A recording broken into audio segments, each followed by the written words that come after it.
আমার না জামা চলবো। আমার জামা ছিঁড়ছি জামা বললি কি? তোমার জামা ছিঁড়ছি, ঠিক কাজ করছি। তোর হইলে আমি আবার জামা ছিঁড়ব, আমি এই জামা পরে তোমার নামাজ পড়তে দিচ্ছি না। আরিফ ভাই এই জায়গাটা কি হচ্ছে আমরা তো কিছুই বুঝতে পারছি না। দেখেন ইমাম সাহেব, আমি যা করছি ঠিক কাজ করছি, ভালোর জন্যই করতে পারছি। হিসেবটা কিন্তু তুলা থাকতো। ওই হিসাবটা যদি তুইলাই রাখবো তাহলে এইটুকু ছিল কি না, মসজিদ বুঝবো নি।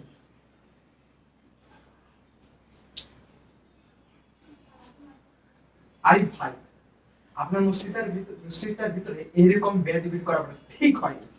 মুখ সামনে কথা বলবেন মির ভাই। আপনি জানেন না এই গ্রামের শিক্ষিত জ্ঞানী ব্যক্তি একমাত্র আমি।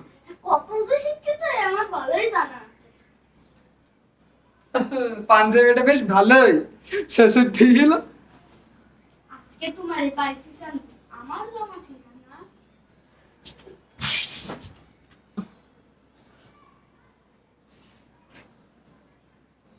তুমি আমার পাঞ্জাবি রিয়াল কল লাগে না?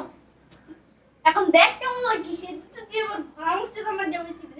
তাই বলে আমার নতুন বাজারে যাবে সেটা পাঞ্জাবি নাম কত জানিস? আমার শ্বশুর দিছে। তুই আমার এই জামাটা দিল। আবার তুই আমার জামাটা ছিস।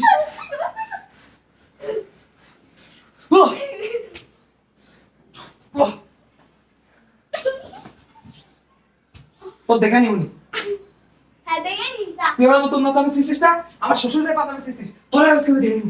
হ্যাঁ দেখে নি। এই তুই বস, কে রে তোর এই অবস্থা কেন? কে মাহমুদ ভাই, তোমার তো দাওয়া কাবর ছিল। কি? এই যে দাওয়া চাচা, এই দেখেন আমার শ্বশুরের 3000 টাকা বাজারে ছেড়ে দিছে। হ্যাঁ চুপ বড় একদম শাল মুনিয়া। চেয়ারম্যান সাহেব, আমি ওর জামা কাপড় এমনি এমনি ছেড়ে নিই। সেদিনে আমি মসজিদে গেছিলাম, ও ভরা মসজিদে আমার জামাটা ছেড়ে দিছে।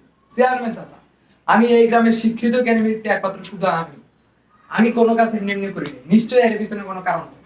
আচ্ছা ঠিক আছে, তো কারণটা কি সেটা বল। চেয়ারম্যান চাচা, আমি তার এই জামা কাপড় এমনি এমনি ছেড়ে, সে হাটে বাজারে যায় নতুন নতুন জামা কাপড় করতে, আর মসজিদে আছে আল্লাহর ইবাদত বন্দেগী করতে, দেশের পুরানো জামা কাপড় করতে। মাহমুদ চাচা, আপনার তো আল্লাহ কোনো টাকা পয়সা কম দেয় না, সে আমার কোনো কথাই শুনে নাই, তাই তিসি জামা কাপড় ছিঁড়া। হ্যাঁ আমি কোন কোন জামা পরে দেবো তোমার কাছ থেকে শুনে দিই। এই তুমি খাও হয়, তারপর বল। তারপর আর কি, 2-3 দিন ধরে বলছি, শুনে নাই, তিসি জামা কাপড় ছিঁড়া।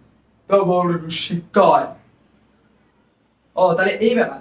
আর এইগুলো এই সামান্য অপরাধ করে তোমার পানিতে নামা উচিত হয়। চেয়ারম্যান চাচা, আপনি একটা কথা বলিবেন, একজন মুমিন আর একজন মুমিনের আয়না, আর আমি যদি তার ভূত রিডিং না ধরে দিই তাহলে কি আমি